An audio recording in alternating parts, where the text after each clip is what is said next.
419 with Gretchen DeBacker, Matt Killam, and Kevin Mullen. Welcome into the 419, powered by WGTE and presented by Wheatro Wealth Management. I'm Kevin Mullen. Gretchen DeBacker.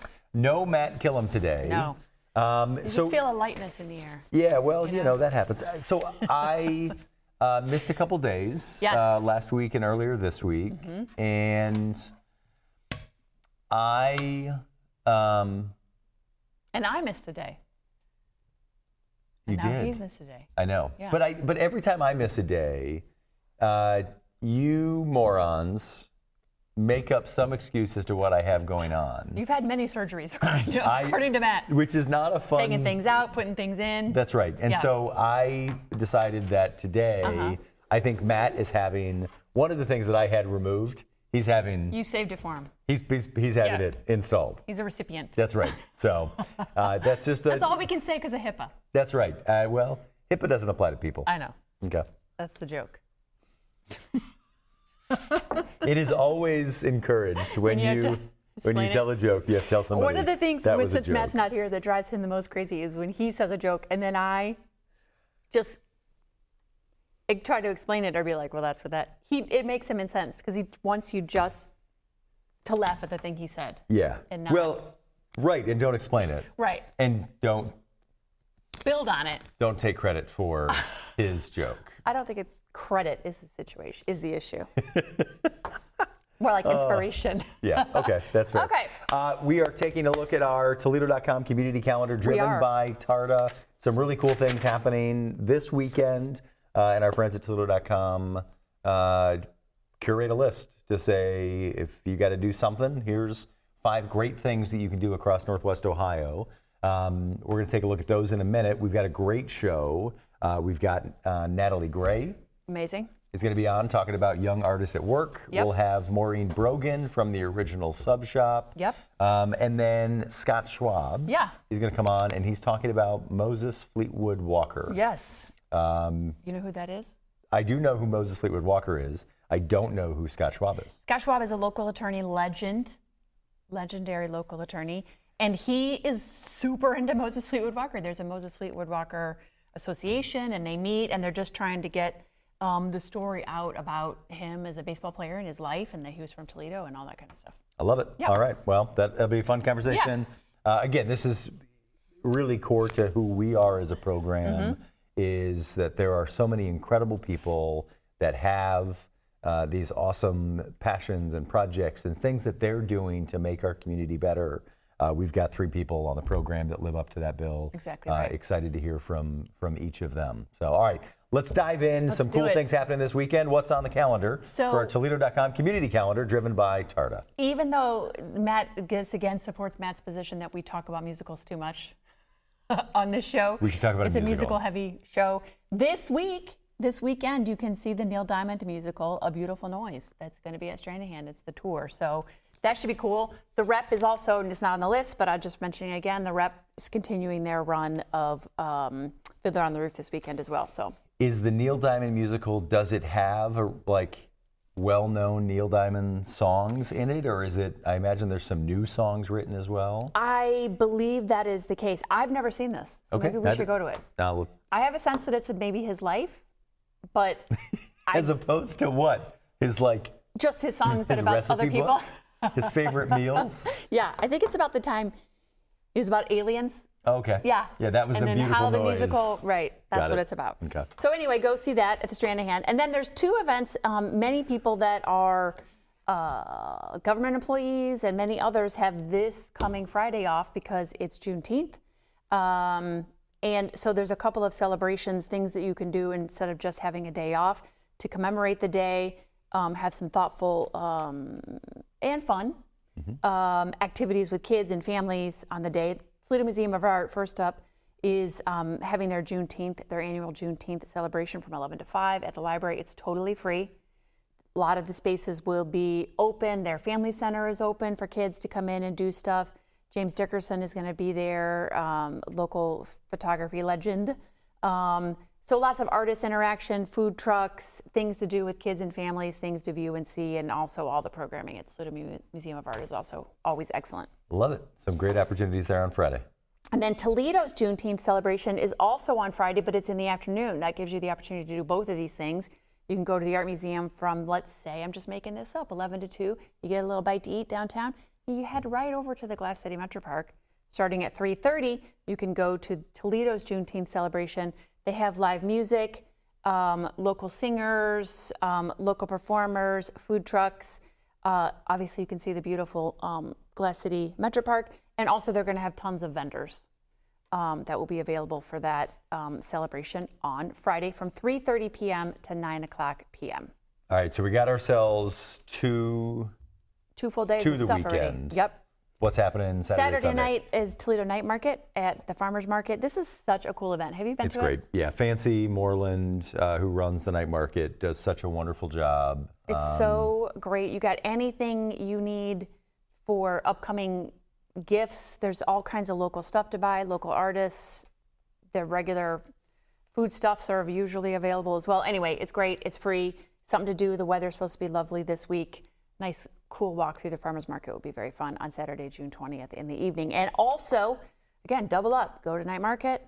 You just walk right down the street, Kevin. You just ride a scooter down the street. I'm gonna get on a scooter. To the Imagination Station. It's their annual fundraiser, the Bash. This is where I will be on Saturday night, June 20th. And they have that new Star Wars themed exhibit going on. So their Bash is going to be around that theme. I think tickets are still available for that. And that is a fundraiser to support the Imagination Station. Always a fun party. Cool, really cool party. Supports a great organization, a great cause. But it's also a chance, you know, whenever I go to the Imagination Station, I'm taking my kids. And Right. so the focus is really on them and forget them them. enjoying. But this is a chance to leave the kids at home. Right, exactly. This isn't They a can party fend for for them. themselves. That's right. You get to do all the fun science activities and be a kid again. Right. And check out all that Imagination Station has to offer and support their incredible mission. So, all right. So, and all of these events, I think I can say this, I think every single one of them. Every single one. You can get to from our friends at TARTA. That's right. They'll get you each every one of them. Thanks to TARTA and thanks to Toledo.com for presenting the community calendar here on the 419. We're going to take a break. When we come back, we'll be joined by Natalie Gray talking young artists at work. We'll be right back on the 419. Support for the 419 comes from Witro Wealth Management, where we understand that your financial path is personal. Advisory services are offered through Capital Investment Advisory Services, LLC. Securities offered through Capital Investment Group, Inc. Member FINRA and SIPC. More information at witroadvisors.com. The 419, powered by WGTE, is made possible in part by supporters like you.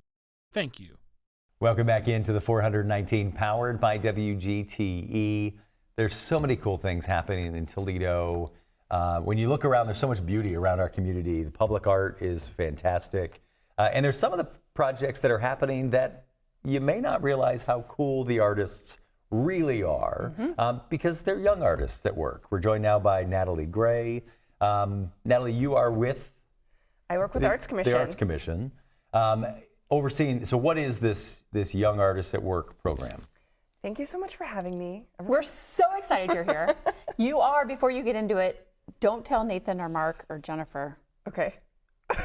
but you are one of my favorite Hey. Arts Commission employees. And I think the audience will soon realize why. And that is because of your enthusiasm and your genuine passion for what you do with y'all. So let's talk about what that is. Thanks, Gretchen. You're one of my favorite board members. You have to say that contractually. I appreciate that she qualified that to board members. Yeah, I know. Yeah. I know. Not one of my favorite Toledoans, not one of my favorite people. No, absolutely not. Of all of the people that I'm obligated to be kind to, you are one of my favorites. You're one of the make it easy. We have a great board. We so do it's have a great board. Steep It's competition. hard, right? All right, so what is Young Artists at Work? Young Artists at Work is a 6-week paid summer employment opportunity for teens in our area, ages 14 to 18, where they get paid to make art and learn about careers in the creative industries and help make our city more beautiful. And they make friends and they make memories while making money. The Arts Commission has been doing this since 1994. Tell us a little bit about what they do week over week. Sure. Well, the first week is kind of awkward because everyone is shy and they don't know each other yet. And then by the third week, they're all best friends, so it's kind of funny. And then by the end, they don't want to leave. And it's kind of a transformative 6-week immersive summer. So the day-to-day, each team is working on a project for the community, and they're also making artwork to sell at the end of the summer. So they're learning about marketing art, how sometimes people don't want to buy copywritten, Disney princess anime drawings. There's rules about what you can and can't sell and what the market is and what is the quality of what you want to sell. So they get to learn new techniques and access to supplies that they might not have at school. And also it's the first time they're making something that's not just in their sketchbook for themselves or for an art class. They're not being graded. This is a job, so they have to work with clients and get feedback. And that's good for any job that you're going to have for the rest of your life. I got to believe, I think about, we talk about musical theater all the time, right? As I was a kid, as I was getting ready to go to college, I remember telling my parents I wanted to major in musical theater. And my dad saying, and he denies this, which fine. It's my show, I'll say whatever I want. That's right. But says you're not going to get a degree in unemployment. But I think about so many parents when they look at the And arts. that's why he's so sad today. That's right. Yeah. That's right, because I got one anyway. Joke's on him. I majored in communications. Joke's on you, Dad. But I think when you look at I think about the conversation that my parents had with me that I see so many other parents having worked in education for so long and seeing students that are incredibly talented at art, but their parents. The community around them is basically saying you can't make a living doing this. So to actually employ high school age students as paid professional artists is such a cool idea. The starving artist narrative is a myth. People have been making art since people have been alive. So, especially in our area, the arts and culture sector has more GDP than the glass and the automotive. So people don't ever think about that when they think about Toledo, but it's true. And also, these young artists are working 30 hours a week above minimum wage, and some of them are out earning their parents over the summer. So they are bringing in money to their household that affects their bottom line. What is, as you've gotten involved in this program, what has kind of been your aha moment with this, and what do you love the most about it? Obviously things are bleak right now, but working with young people really gives me hope for the future because they care, and it's good for them to kind of come together and process. Art is just processing. It's all humans just trying to storytell and figure out why they're here and how to process life. So it's cool to hear the perspective of young people, but it's also fun to watch them blossom from a 14-year-old shy artist to a young leader. And so that makes it fun and easy to come back to, and they love it too. So is it just visual arts, or are there other varieties? I mean, can it also be writing?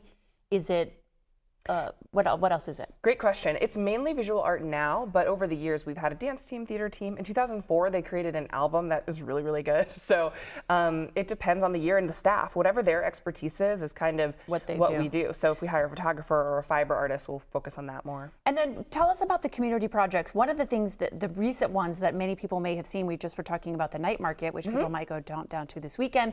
But as you're approaching the farmers market on Huron, there's this huge, glorious, beautiful, some of my favorite colors, mural that goes along that entire building. That was a y'all project. Yes, on the Libby Glass Factory outlet building, the Erie Street Market, there's a large mural, which Leah Tummerman came and from the West Coast to help out with.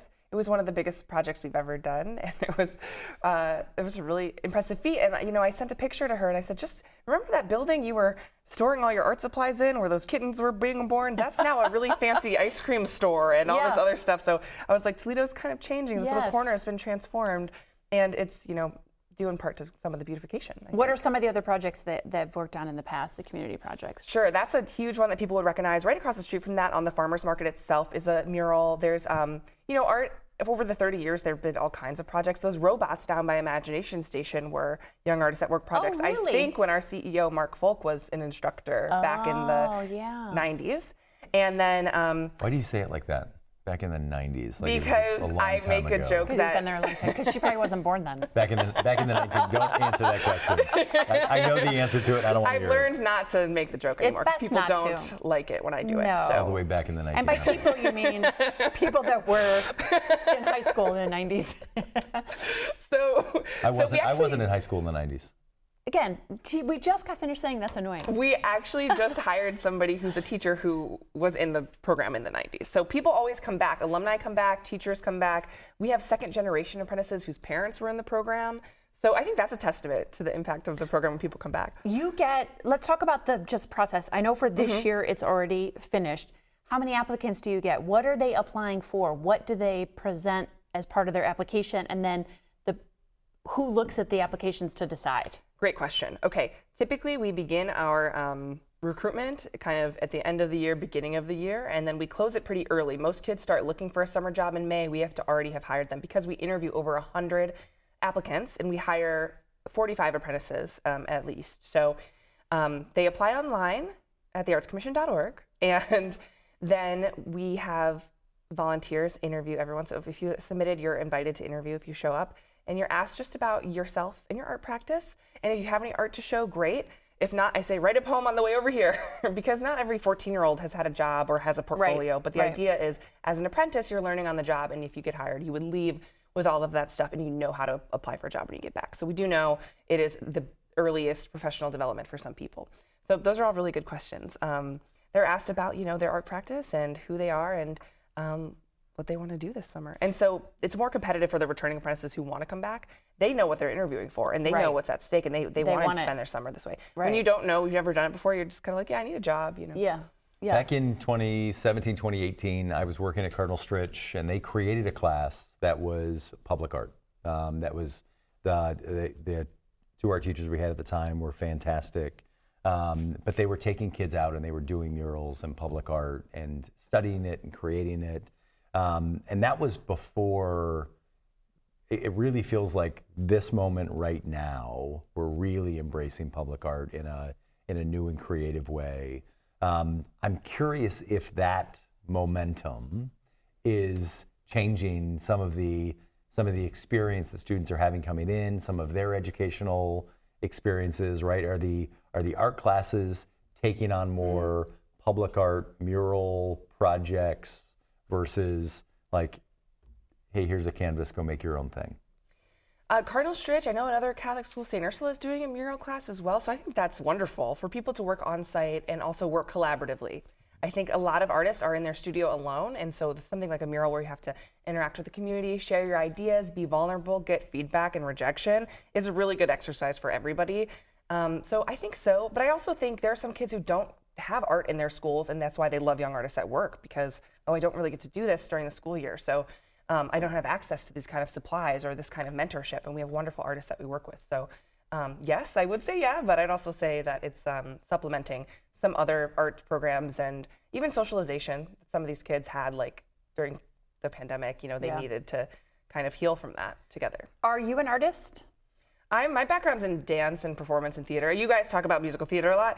I love theater. I love working with theater people. I think theater people are the best. It's one of the best professional development that a kid can have to get a job later because they understand that it's not about them. It's teamwork. We have a deadline. We are everybody is relying on each other. So I love theater people. I went to Toledo School for the Arts, which made me an advocate for young people having access to the arts. I don't know where I'd be without TSA. I got a free education. I got to dance for hours a day, and I would have never been able to afford to get that training. So arts access, I didn't mean to stay in youth arts, but that just so happened. I volunteered for the Arts Commission a lot, and here I am. But it was really important to me, and it wasn't important to me that I become a professional artist or that I'm good at art at all. I'm not. But I think it's important for us to have access to it because, like I said, processing the human experience and having empathy for other people. I don't know if had I not gone to my school and had gone to my public school, if I'd have the same understanding and curiosity about other people and cultures. And go ahead. What's something that people don't understand or might be a misconception of, whether it be youth, young artists, the kind of breaking into the art profession? I think you don't have to be invited. I think people are like, they're waiting for something to happen. It's like, just do it, just make. And with young people, I think culturally, we think art's for kids because that's when we get it, and we most get access to it. But it's for everybody. And last time I was on a sound stage, I was recruiting for Young Artists at Work, and they were like, oh, that's so great, because it's not even a real job. And I'm like, is this live? because I was so offended. I was like, it's really hard work, especially when you're out there in the hot sun painting all day, or just working with. It's good for people to have like a class clash, because we have kids who don't need to work at all, and we have kids who need a job no matter what. And it's really good for them to be like, they don't have art supplies at home. I'm like, yeah, they don't have food at home, So I think it's a little bit different than your school, but it's very much like having a job where it's like you would never meet these people if you didn't work here. And it's just another layer. It's just another level that this program allows kids to be able, when they're interacting with one another. Tell us a little bit about what happens at the end of the season. I have several pieces in my home that I purchased from the art show. So tell us about that, and the public is invited to that. Yes, the public. Hello, listeners and viewers. I love listening to the radio. I love public radio. So if you're tuned in, thank you. Why don't you come to the art sale? It's going to be at Toledo School for the Arts this year. It's Thursday, July 23rd from 5 to 8. It's in the evening. We also have an alumni exhibition that'll be up in the Portal Gallery. So over the 30 years, all the young artists that came through, they're welcome to come submit artwork to that exhibition. Check it out. And then we're going to sell the artwork we make this summer. Like I said, Thursday, July 23rd from 5 to 8 at Toledo School for the Arts. And it's a free event. It's free, of course. Always. We're talking with Natalie Gray from the Arts Commission, Young Artists at Work. If people want more information on Young Artists at Work, where can they find it? At theartscommission.org. Awesome. All right, it's now time for Gretchen's Wacky Quiz. I refuse to say it. I refuse to say it. That's Gretchen's Wacky Quiz? That's Gretchen's Wacky Quiz. I'll say it. Okay. Yeah, thank you. I love it. All right, ready? Here we go. Gretchen's Wacky Quiz. All right, I'm going to ask 4 rapid fire questions. Gretchen's going to ask you to describe Toledo in 1 word, and then you're going to list your 9 favorite things in or about Toledo. All right. Question number 1. What's your favorite word in another language? Oh. And I think FCC regulations still apply outside of English. In another language? Yeah. Ciao. That's a good one. I like it. What was the first thing you thought about when you woke up today? Ooh, I was just so nervous about this. I would wake up every hour I have to get up this morning and go to the WGTE. You're doing great. You got nothing to be nervous about. Which animal best represents your personality? Oof. Okay, these are rapid fire questions? Yeah. An animal? Yeah. A dolphin. Okay. I like it. We don't even ask follow-ups. No. We're just going to let that float out there in the atmosphere. Have you ever eaten a whole pizza by yourself? Sure. Obviously. I certainly That's have. the dumbest question, of course. I did this morning. And last night, as a matter of fact. What's the one word you would use to describe the city of Toledo or the region? Cheap. I mean affordable. Got it. Either way, I like it. Yeah. 9 things. Okay. 9 of your favorite things. 9 of the best things in Toledo, according to Natalie Gray. The people. Got it? I would say the food situation. Yep. What's your favorite restaurant? Beirut. Got it. Obviously. Done, obviously. Okay. Affordability. Uh-huh. And I like the Midwestern niceness. I didn't realize that we were so nice until I went anywhere else. Yeah. Okay. And these are rapid fire questions. I would say I live in the old West End. I love the historic neighborhoods. Got it. You got 3 more. 3 more things that I love about Toledo. Man, how can I narrow it down? I would say the parks. I was listening to some of your episodes and I was thinking about the city parks and the metro parks. Yep. That was my joke. I was going to put the 2 different ones, the city parks and the metro parks, but I'll count that as one. Okay. And then I have 2 more. Yep. The art, of course. Art, I mean, obviously. that's why I'm still here. Yep. And then my family's here. Got it. That's why I'm still here. Love it. Yay! Natalie, thank you so much. Thank you.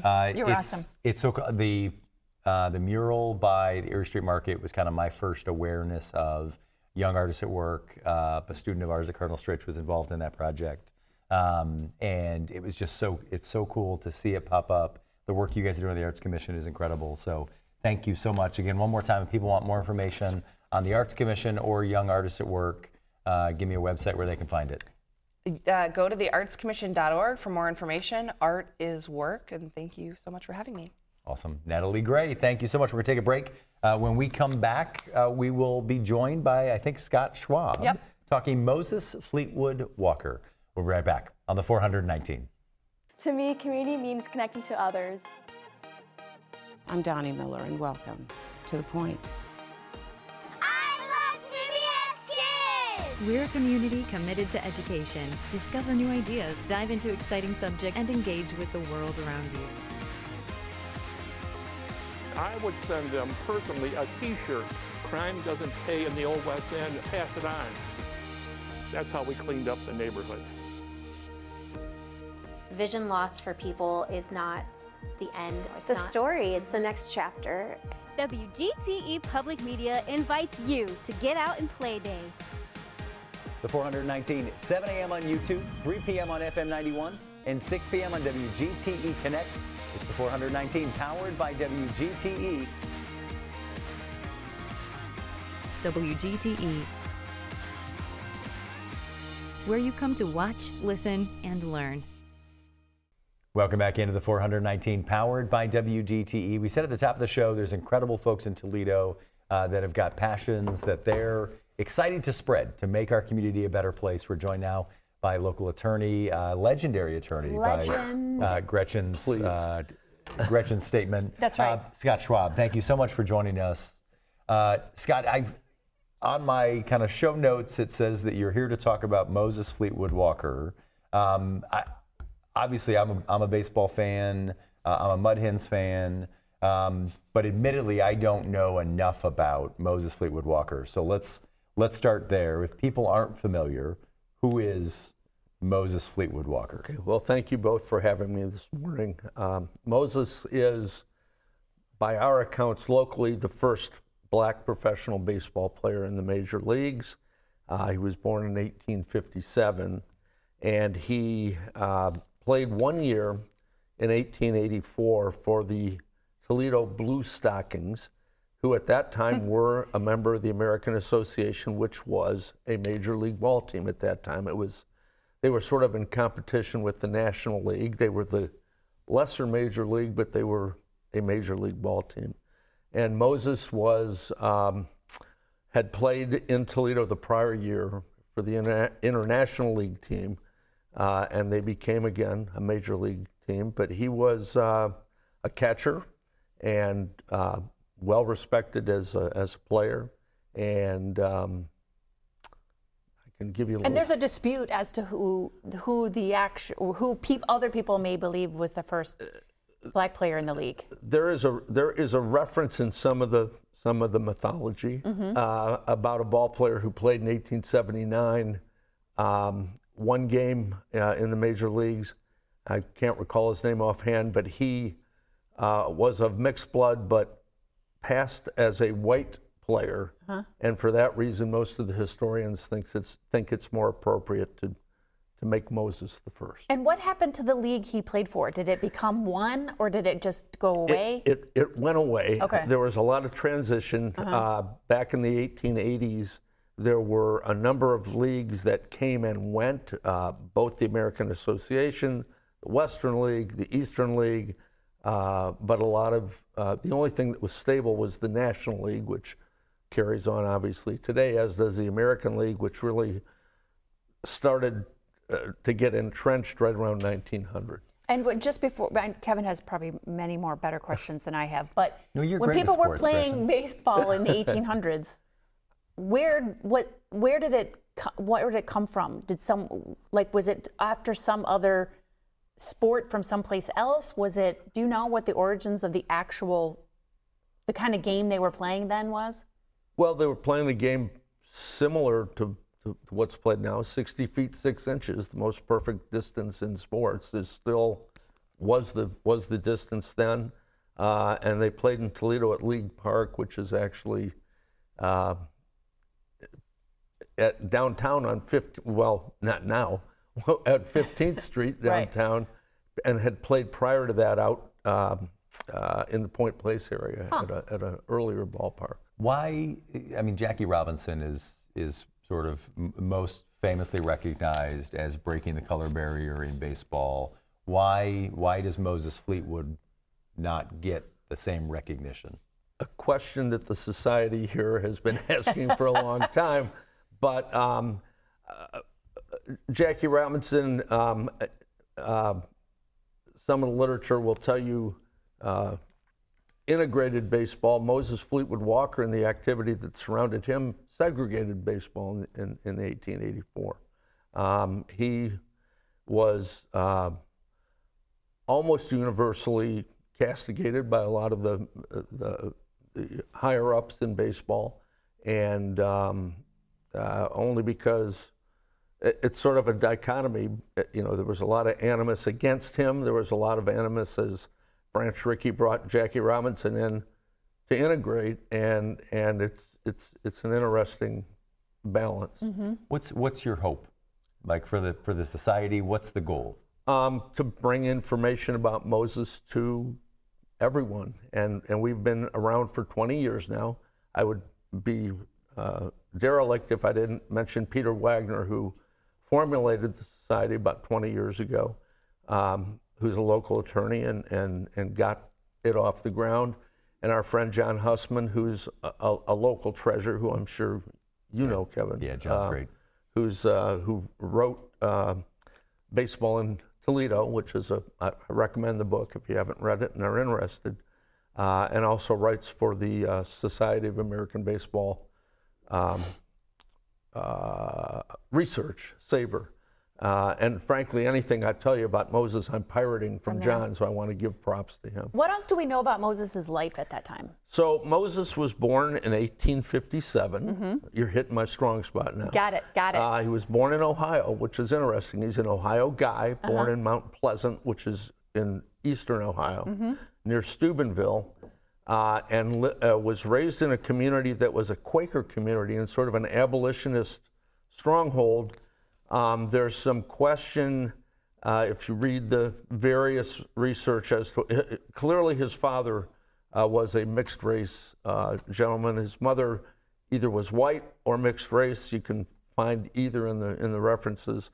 His father was a physician, which was unusual for the time, and ultimately, if he was practicing medicine, he ended up practicing for a short time, and then was a preacher and in the Methodist Church, and was ultimately placed at a church in Steubenville, and that's where Moses and his brother Welday were raised.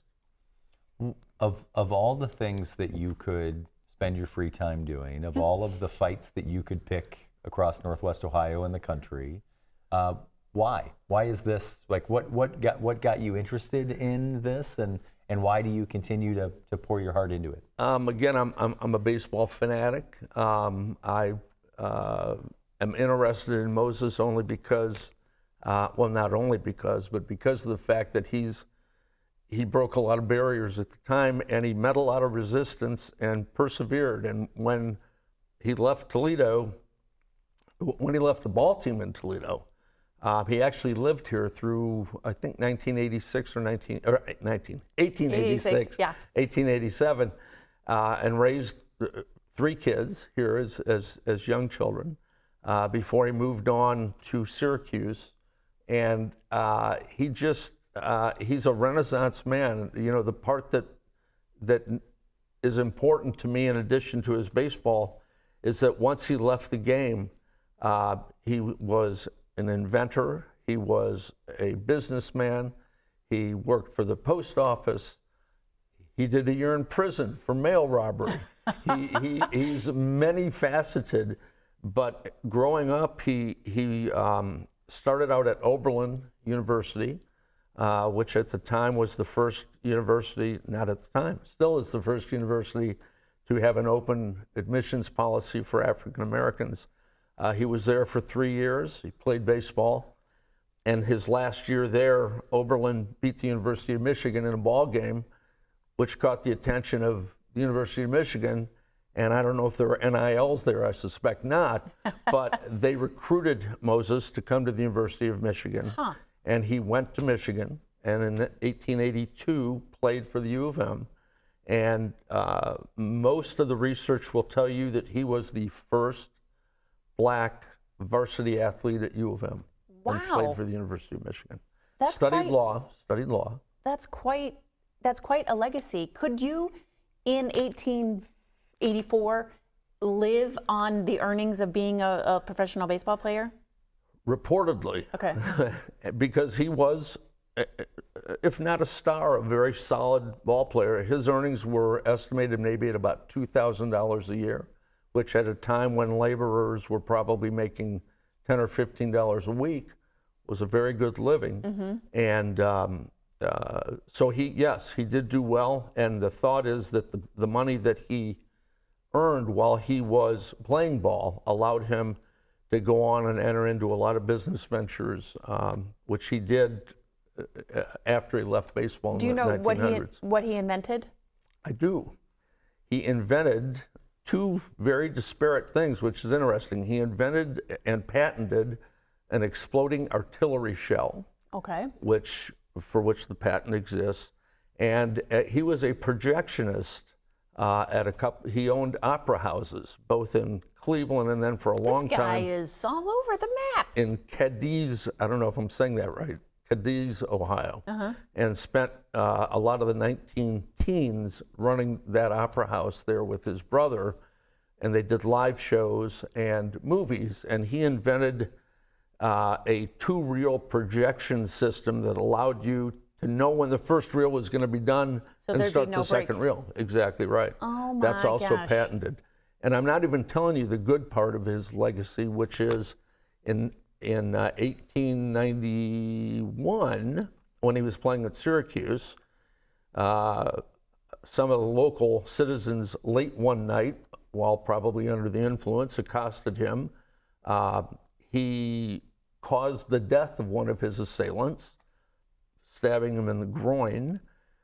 He went to trial in Syracuse in front of a jury of 12 white males, essentially representing himself, and was acquitted of murder, which, given the context of the time, the situation, I've thought about the fact that in 1890, those jurors, if they were 50 years old, not unreasonable, had fought in the Civil War. Right. I mean, right. it's astounding. Kind of astounding if you put it in context.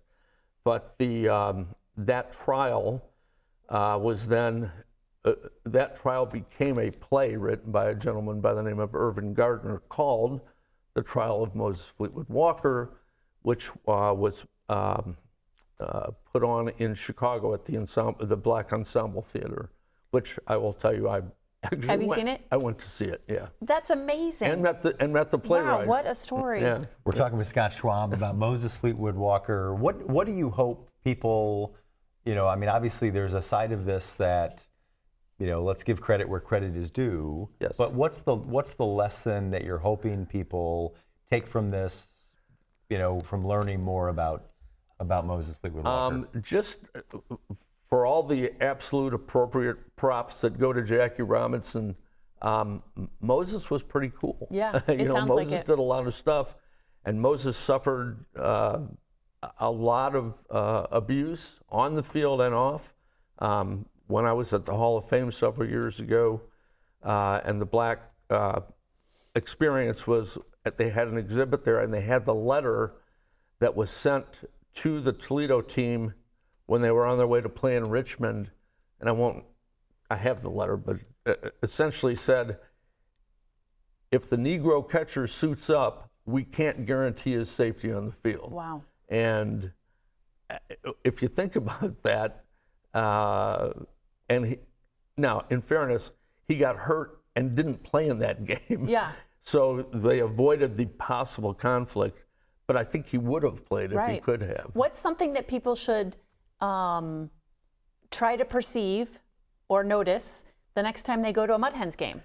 When you go in the main gate at the corner of Washington and Huron, you are walking through Moses Fleetwood Walker Plaza, which is the name obviously given to the entrance to the ballpark, which is a fitting tribute, and take a look and have an idea of what you're involved and did with. the society have any role in making sure that was he was part of the new stadium? I would like to say we did, okay, but they we knew. did not. Just say it. We Just agreed. Say it, Scott. We agreed with it, but the society goes on, and just very quickly, we've been around for 20 years.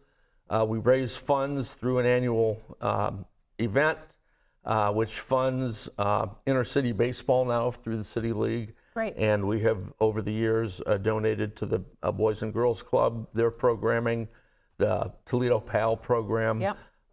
And we hope to continue to fund inner-city baseball. It's everyone's hope, in the society that baseball will if it has bottomed out, that it will start to thrive and continue. Is there a place where people can get more information about the society or how to support it, or learn more about Moses Fleetwood Walker? You can call me. Okay.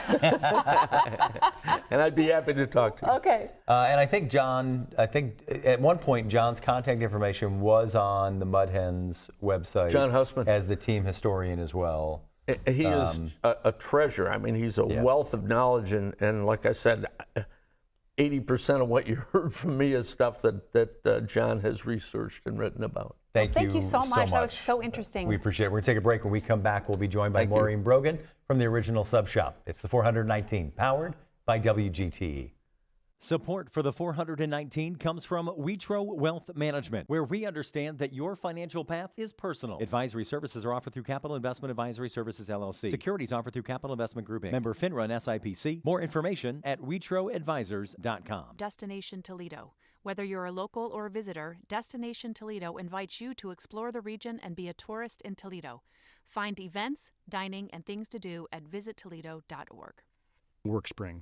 HR issues and employee well-being go hand in hand. WorkSpring supports employers through compliance, training, and wellness because healthy workplaces don't happen by accidents. Learn more at workspring.org. Toledo Refining Company, a subsidiary of PDF Energy. Toledo Refining Company is a supplier of fuels that keep our region moving. Located in Oregon, Ohio, the refinery processes crude oil into gasoline, diesel, jet fuel, and other petroleum products. And TARTA, celebrating its 55th year of connecting Northwest Ohioans to their community. More information at TARTA.com. Welcome back into the 419, powered by WGTE. We're joined now by Maureen Brogan from the Original Sub Shop downtown. Thank you so much for being here. Thanks for having me. Where and what is the Original Sub Shop? So the Original Sub Shop and Deli is on Broadway and Knapp Street, just south of downtown. So when you see that really beautiful mural of MLK, it's directly across the street. And then when you're coming up from the south of Toledo, as soon as you see Cesar Chavez, it's on the left, which is where you're going to see Frida Kahlo. The Cesar Chavez mural. Yeah, yeah. And there's a big Frida Kahlo mural in your building. Yep, and then you can find your whole way just by murals. Yeah, which is pretty cool. That is cool. What's the history of the shop? So the Original Sub Shop and Deli was founded in 1979 by the most adorable couple on the planet, Jackie and Sarky David, who just wanted to go to work with each other every day. They just wanted to make food and go to work together. And they raised 2 kids, and they put both kids through college with it. And then eventually they were getting ready to retire, and I became a regular just around that time. And I used to joke with them and say, "Oh, you guys, I have to stop talking and fooling around. I got to get back to work. But at first I need enough, time to go get a lottery ticket. Because of course I'm going to win the lottery. I'll hand you $1 million. Yeah. You guys will go out and play with your kids in Washington State, and I'll stay here." Yeah. And we would all laugh, and then she'd say, "Oh, honey, it's not going to cost $1 million." And when they were getting ready to retire, they called me up and they said, "So we realized that you make that joke all the time. Are you actually interested?" And here we are about almost 11 years later. Can you believe 11 years? 11 years. Yeah. I have no idea how time works. And so what were you doing what were you at the time? So like 8 million things. So I was a social media manager. I was a copywriter. I did actually all of the social media for Smuckers and Sidelines and all kinds of fun things like that. And I had just gotten done starting a bakery, which now provides all of my bread, which is pretty cool. So All Crumbs is you and I had no idea the connection. Mind blown. So All Crumbs, for those that don't know, is a bakery on Adams Street. They set up at the farmer's market. Best bread. It's so good. They're wonderful. And perfect on your sandwiches. So you helped to found that, and then Yes. I did not know that connection. That, and then there was a food truck somewhere in between there that I helped a friend with, and And so when you always addicted to working in the food industry. When you took over the business, you took the whole brick and mortar thing with you. I mean, this is a freestanding building. Yes. And so you took over the operations of quite an old establishment as well. So what have those challenges been like? So buying a 35-year-old business is kind of the best thing on the planet because you have 35 years with the people who adore it completely built in. And the danger of it is moving too fast and not proving to the like already existing regulars, that you're not going to ruin it. Right. Because that is the worst when Right. somebody buys your favorite restaurant and then everything changes immediately. And Yeah, and you're like, they don't "What's really get the happened?" chance to, Yeah. you know. So taking the time that was needed to actually get to know everybody and to make sure that I earned their trust before I changed anything. I think I got it in July, and the only thing I changed for the first year was I moved a tree inside. And that caused and that was pandemonium? No, not at all. They were just like, oh, a little different. Okay. Okay. But I did not change any of the menu or anything for at least a year because I wanted everybody to be comfortable. Yeah. So I just kind of started to wiggle my own style in there through like the paninis and specials and things like that. Well, let's talk about the menu for those that maybe haven't been there, and also there must be something wrong with them. But Everybody for finds people it when they need it. For people that haven't been there, tell us sort of highlights on the menu. Kevin and I could both pick our thing, but So the highlights on the menu. So the menu is kind of separated out into now, the sandwiches that were originally there, the originals, and then the new originals. So the sandwiches that have been on the menu for 46 years for a reason, because they're delicious. Yeah. The Italian and the original and all that kind of fun stuff. Mhm. The Mediterranean vegetables, like so good. Just things that I didn't appreciate nearly enough Mhm. when I first bought the place, and then I just am in love with now. And then over to like the new originals and the goats, which have a little bit more fun ingredients, a lot more like farmers market driven kind of ideas, and the goats are really the goats are where it's at. Where do the ideas for new menu items come from? So some of them come from things that I have liked my whole life, and some of them come from something delicious that I ate somewhere else where I start thinking about it and dreaming about it and wanting it, and so I figure out a way to kind of change it up and make it fit for the sub shop. The Angry Goat actually is kind of Which is the name of a sandwich, Oh yeah, for those the that might Angry not know. Goat. And it's actually kind of like the perfectified version of a bagel I used to eat from Barry's growing up. I used to get a blueberry bagel with cream cheese and pastrami, and my family thought I was insane. But the sweet and salty. And and so now the Angry Goat has pastrami and the goat cheese and jam, and it's the same thing, just the grown-up version. Tell us a little bit about your life in Toledo. Are you from here? Are you moved here? Tell us a little bit about growing up in your family life here. So I'm from Toledo, Ohio, Mm-hmm. born and raised. We started out in the Old West End, grew up mostly in West Toledo, and have just constantly fallen in love with it at every turn. When I was graduating from high school, the theme was to like move away. Like, you got to get out, got to get out, got to get out. But I was really lucky to fall into a group of people who really, really loved Toledo, and so they were making T-shirts. Boring people hate Toledo was one of my favorite that ones. was a good and, one. Yep. they would have these great T-shirts that say, Portland, and then the baseball style. Yeah. And then it says, doesn't need you. Yeah. And on the back would say Viva Toledo. Yeah. And it was really fun to get involved with people who actually wanted to change our city, and I just got lucky enough to fall right into that. What are some things that you do that you still enjoy doing in Toledo, assuming you ever have a minute where you're not working as an entrepreneur and a business owner? But what are some or community organizations that you're involved in? Well, I am constantly in love with the Arts Commission. I did a lot of work with the Arts Commission that really led me, shockingly, to the sub shop. I was told, well, we've been kind of watching you and how you move through the community, and so my work with Artomatic 419 was a really big mover that actually ended up with me at the sub shop. It's part of the reason that I am where I am. So I love anything I can do with the Arts Commission. I love, but it's hard to do 8 million things. But I miss a lot of volunteer work. I would like to do a little bit more. We're talking with Maureen Brogan with the original Sub Shop downtown, taking over a long-established business. I mean, you say it's the greatest thing to do because you've got this loyal fan base, but there's also a lot of pressure because there's a reputation and a tradition. To take that on, yes. What was kind of the first big challenge you had, and what was the aha moment when you realized that this was now yours? Oh, it still doesn't feel like mine. I don't really understand how time works, so it still feels brand new. Right. But I was lucky enough to be so involved with companies that were really in tune with branding and voice, and I was extra lucky to stumble upon the sub shop where the voice already matched mine. It was already a place. The first time I walked in the door, I felt comfortable and happy and fell completely in love with it. And I'm lucky enough that it already kind of fit, and that they were already people who, I mean, they had the longest running poetry reading in the city for years and years and years. And they always had local artists on the wall, and it fit so well with everything I was doing with the Arts Commission already. So it was kind of nice to be able to swoop in and continue like amplifying that voice, but making sure that you keep up with the quality of food is That's the thing. insanely hard. Yeah. Consistency is the hardest thing that you will ever find. What has been, we talked a little bit before the segment, but I'm going to kind of tee up here. What has been an item on the menu that you have just poured and poured and poured into to make sure you get right?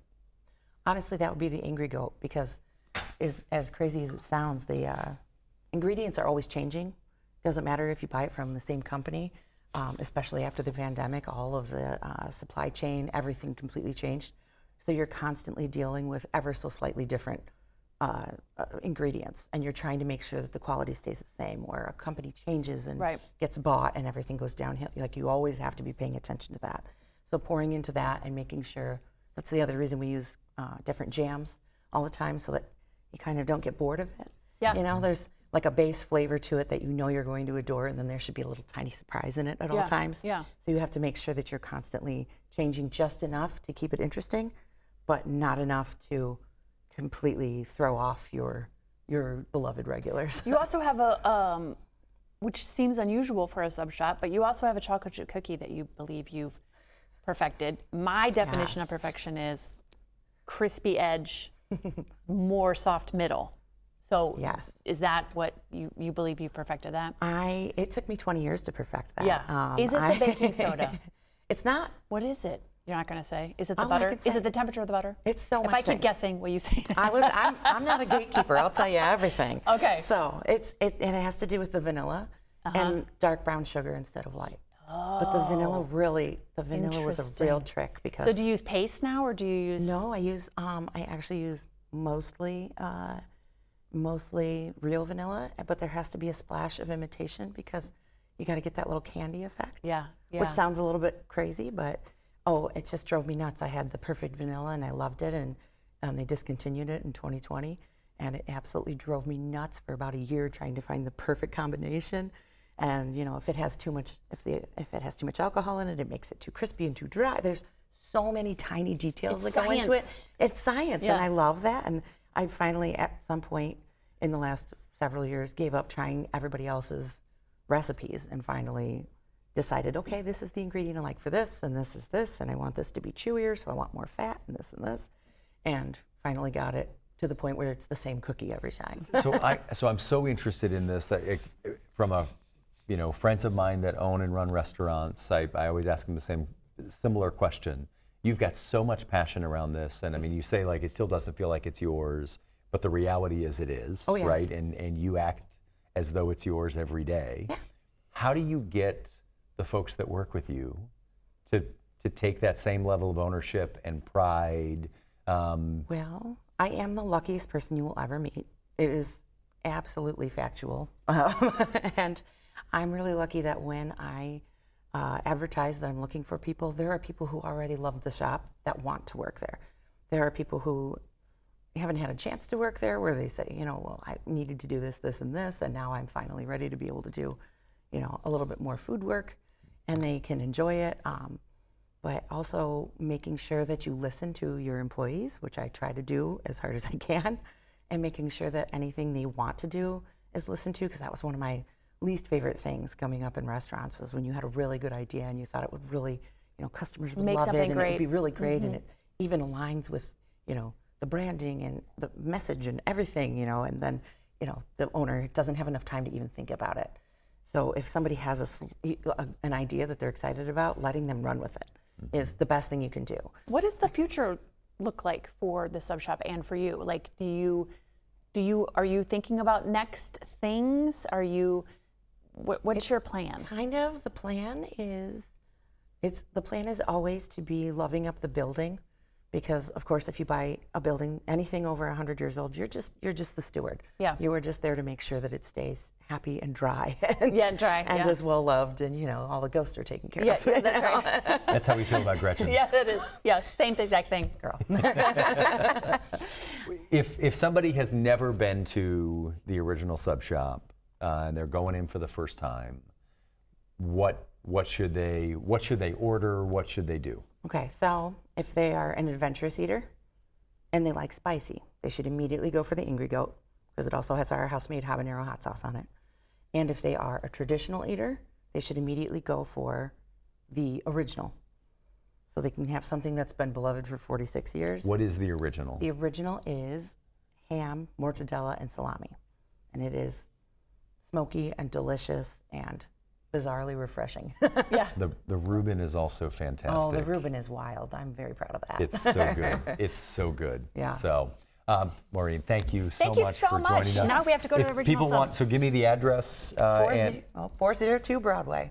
And then, do you guys have a website, social media? Yep, originalsub.com, and then you can follow us on, Instagram and Facebook. Awesome. Maureen, Thank you so you. much. I'm so hungry now. I know. All right. We're going I to take hear a your break stomach just so growling. I can run to the original sub shop and get a sandwich. We'll be right back on the 419. You laughed with us. You learned with us. Hi, neighbor. We made sure your childhood was special. Memories that could only be provided by PBS. For generations, we've given you programs that made a difference. Programs that entertain, inform, and inspired. And today is no different. This is WGTE Public Media in Toledo. It's where you belong. Take WGTE with you, wherever, whenever, with the newly redesigned WGTE app. Watch our locally produced TV programming and your favorite PBS shows. Listen to FM 91 Live, stream our podcasts, and stay in touch with NPR News. Plus, get access to PBS Kids, great entertainment when you're on the go. All on demand in the palm of your hand. Download the WGTE app on the Apple App Store or Google Play today. Welcome back into the 419, powered by WGTE. I didn't make it to the sub shop. You didn't. And back in time, No. but I will. Today. Yeah, Yeah. I absolutely. I love it. This was a great show. Great show. And again, I said at the very beginning of the show, but this is part of what I love about this program is we've got great people in Toledo. I'm sure you still hear this when Yes. people are like, "How do you find guests every day?" Yeah. And the reality is we will never run out of people that are passionate about this community, passionate about something. Everyone has a passion that they want to talk about, and I think it's just an example of talking to our friends and neighbors and maybe caring about some of the things they care about. And these three individuals are definitely the embodiment of that. Some great events happening. Of course, we took a look at our Toledo.com community calendar driven by TARTA. You can check out all those things at Toledo.com, and you can get to each one of those with our friends at TARTA. Thanks to all of our guests, and thanks to you for being a part of the program as well. If you missed any part of it, 7 a.m. on YouTube, 3 p.m. on FM 91, 6 p.m. on WGTE Connects, channel 30.4, of course, online at WGTE.org/the419. It's the 419, powered by WGTE, presented by Wheatro Wealth Management. The 419, powered by WGTE, is made possible in part by supporters like you. Thank you.